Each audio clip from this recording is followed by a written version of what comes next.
Hello and welcome back to the One Shot Show, where GMs go to level up and where players find sweet solace and entertainment.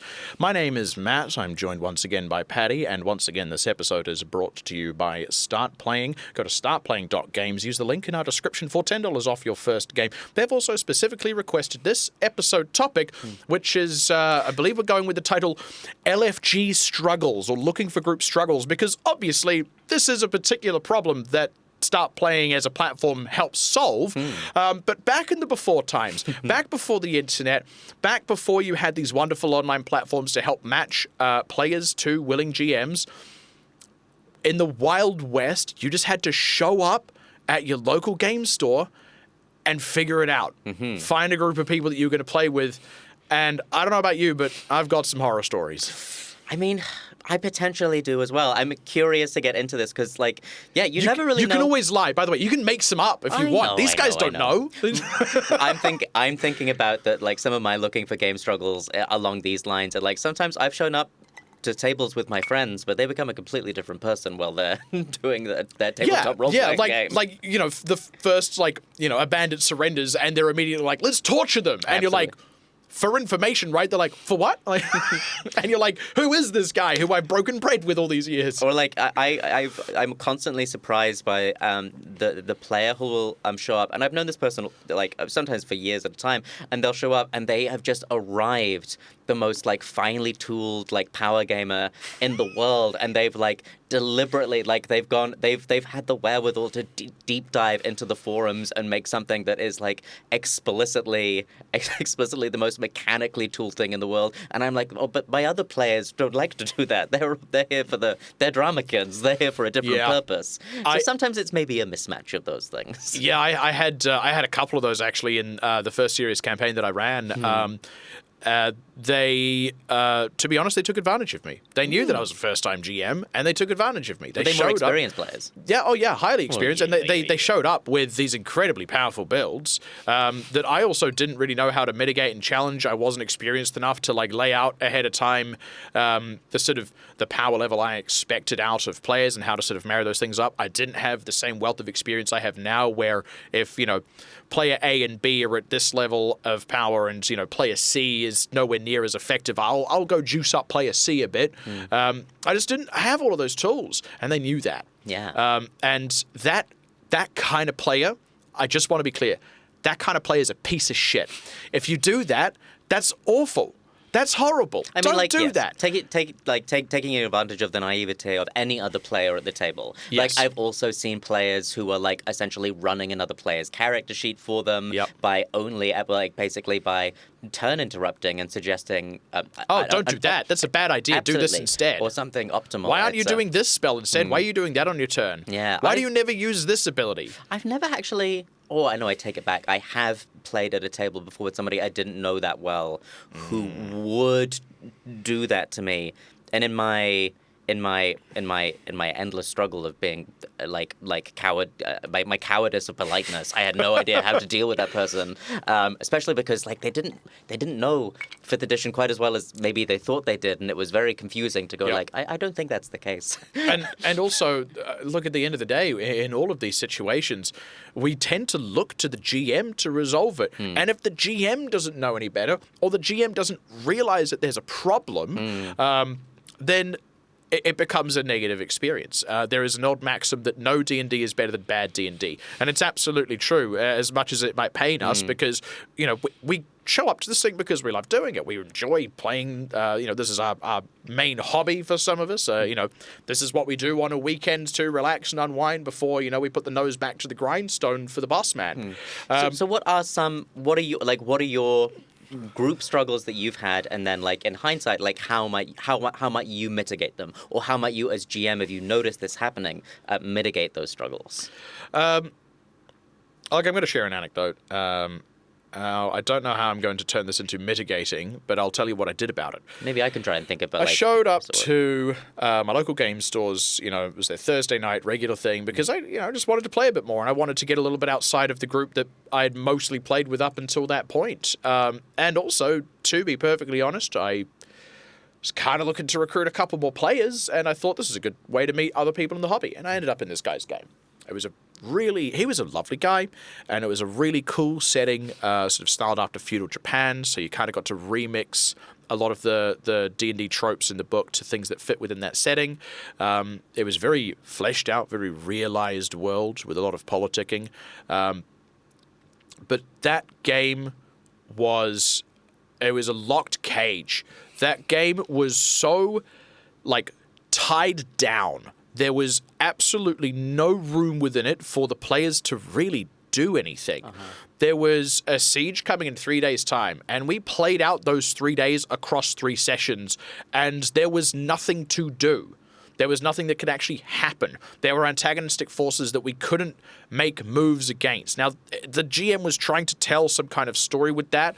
Maybe if it had gone on longer, there could have been some kind of payoff. But I've come here to play. That means I want to do something. I see, this antagonistic individual, and I assume that what we're trying to do here is find a way to shut them down, find a way to expose their subterfuge, find a way to depose them, find a way to kill them if they're that kind of antagonist. And it was just not possible. And anything that you came up with, this GM would find a way to outfox and find a way to make it not work. That sucked. Yeah. So you know what I did? I stopped showing up. Yeah. I stopped playing.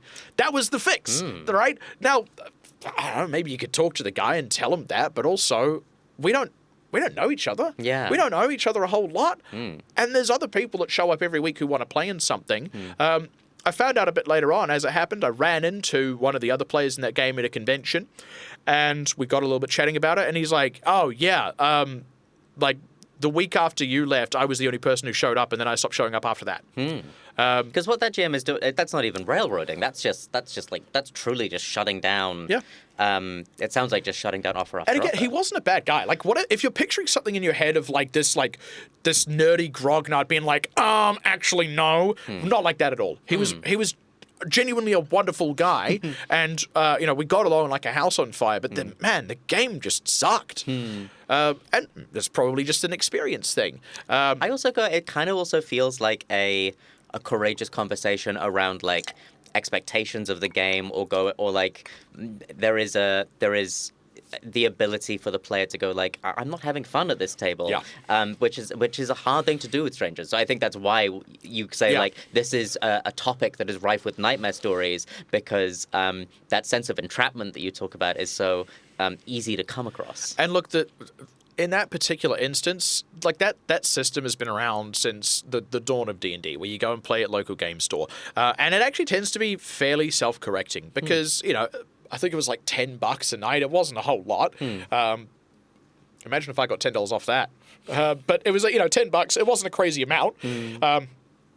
It's more that the GMs should be a little bit fairly compensated if they're showing up and putting this thing on. But it's for the game store's benefit. It's to get customers through the door, to spend a bit of time there, to build a bit of a community around their store. Then that community tends to become their regular customers. If I'm going to buy a D&D book from anywhere, it's going to be from there, the place that I go to play every single week.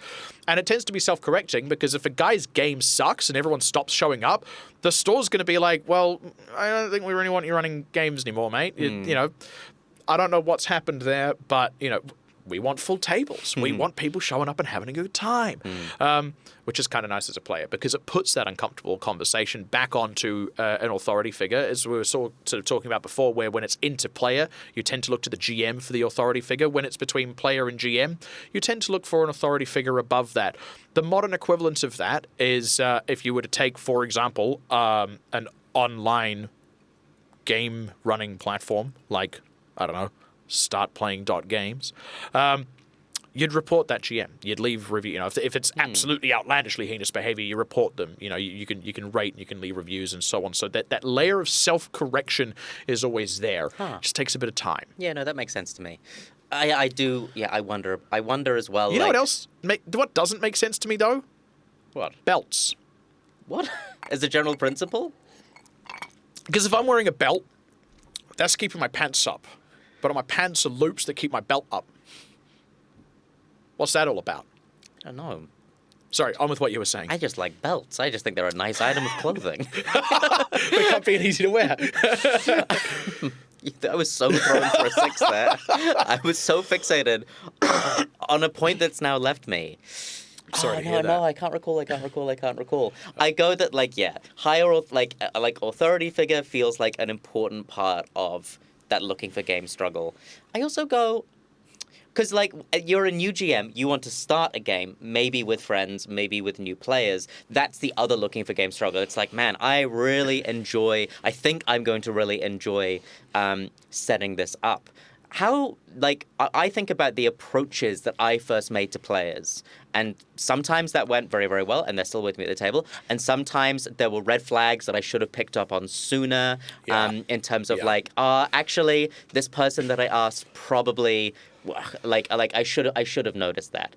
It's stuff for me to do with timely communication. It's stuff to do with, like, one of the things that when looking for game struggles, I now say it to prospective players. It's kind of like, do you like doing a little bit of homework? Do you like being set a little bit of homework? If you rankle against that, D&D is a tricky hobby for you because depending on your game master or the setting, it'll often be like, can you go away and write a backstory so that I have something to go off? Can you, like, at least tell me your character's name so that when they arrive at the table, I know a little something about them? When composing a new group, when looking to compose my own game, that's my biggest red flag now, to go, like, if you're not engaging with that part of the game, you're arriving with very little for me to give you a great experience when we arrive. I also think it's kind of hard to avoid talking about this in particular. If you imagine the stereotype, like the negative stereotype of a D&D player, it's the sweaty neckbeard in his mum's basement. That is what it's been for the longest time.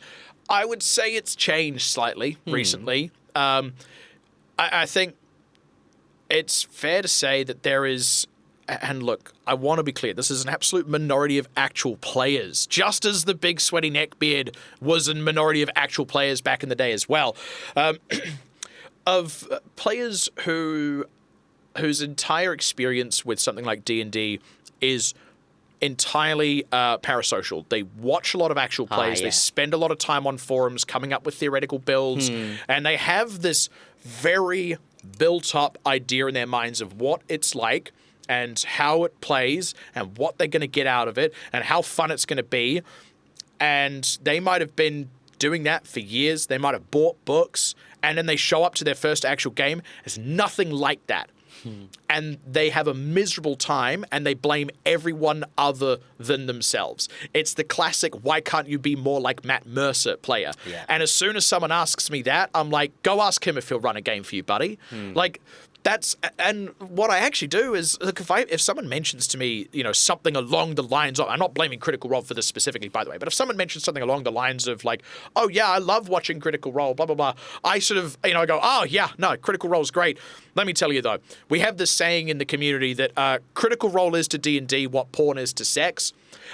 It's going to feel great, but it's not going to look anything like that. You're going to have a blast playing it, but if your expectations of what it's going to be like are based purely off how that game runs, where they are doing it for an audience. They are professional voice actors who also do this full-time, like week to week, with tons of time and resource. Nah, man, mine's going to be nothing like that. I'm some guy who works a day job, right? Like, I'm prepping this in my downtime. The other guys playing, like, one of them's an electrician. One of them's a lawyer. Like, we're just dudes. Like, some of them can't do accents or anything like that. So I set that expectation ahead of time. Yeah, and that's the staving off the staving off feeling. And if they bristle at that point and they're disappointed already before we've even played, we part our ways. Yeah, which I also think is an important thing. Like, not every table will work out. Not every table will be a fun table to be at. And sometimes that will result in slow, or in the case of your game story, not so slow, like campaign death. But that's an unpleasant way to go, and it involves. The other thing about you're at a table with these people for hours, hours at a time, and it's as you said. No D&D is absolutely better than bad D&D, and having experience like bad D&D sometimes for prolonged times Yeah, I think I used the words courageous conversation before. There needs to be, on someone's part, the ability to either call someone on something or to go like, hey, we should have a chat about this independently. As a player, you might go to the GM, you might go directly to the other person that you're playing with, and figure out if there is a way for this table to still have fun together. Ultimately, at the root of it all, that's what everyone should be having. And you can have very different players at a different table. You can have the power gamer and you can have the critical role kid at the same table, and they can have their own experience of the game. And if they are and if they have a strong enough relationship, or as a GM is able to create something that facilitates for both, then you get to a point where actually all of these things can exist in balance together. Yeah. A lot of that does come down to the GM though, and in terms of like, I feel like the further I've got along as a GM and feeling like leveling up as a GM is to go like, oh, I can see the sort of experience that you want. I can see the sort of experience that you want. I know that you two are probably never going to play a scene together, but I think I can tool a way for the narrative to suit both of you in such a way that we all still enjoy ourselves. Yeah, as you get more experience as a GM, managing those sorts of things becomes a whole hell of a lot easier. You learn the tools to kind of be able to run more broadly, and it opens up the variety of players that you can have at your table and the things that they can bring. Yeah. And look, one thing that another glaring thing that we haven't actually talked about, and that is because we could have talked about it in our previous episode as well about playing with strangers. We've not talked about it on purpose because we want to cover this in a separate topic on its own, and that is safety tools. Ah, awesome. Big part of playing modern D&D. Look, I don't use them at my table because I'm playing with people that I played with for a really, really long time. But also when I have a new player come in, I do explain that. I'm like, look, we're not going to be using like X cards or anything specifically, but like here's the conventions that we're going to operate under. A core aspect of session zeros, which doesn't always happen when you're joining at a new table, but a session zero, even a session re-zero, can answer some of these things. But we will talk about safety tools in its own episode because they are, first of all, a big part of managing some of these struggles with looking for groups, of sort of vetting players and players vetting GMs and other players to make sure you show up as a player and you know the safety tools are valuable to you, but they're not spoken about at all. You know, not for me. And then also in that sort of playing with strangers capacity as well, when it's people you don't know, you've got safety tools as a safe medium so that you don't end up in over your head in a situation you didn't want to be in. Right. We will talk about that in its own episode. This has been all about looking for group struggles and the horror stories of the before times, which are now magically over thanks to wonderful platforms like Start Playing. Go to startplaying.games, use our link in the description, and we'll see you in the next one. If you're enjoying listening to The One Shot Show, why not support us on Patreon? Go to patreon.com/OneShotShow, where you'll be able to find video versions of our episodes, long-form bonus episodes that we release every single month, access to our community Discord server. You can pose questions for our special Q&A episodes, and if you back at the higher tiers, you can even vote on what questions we cover in our show. Check it out.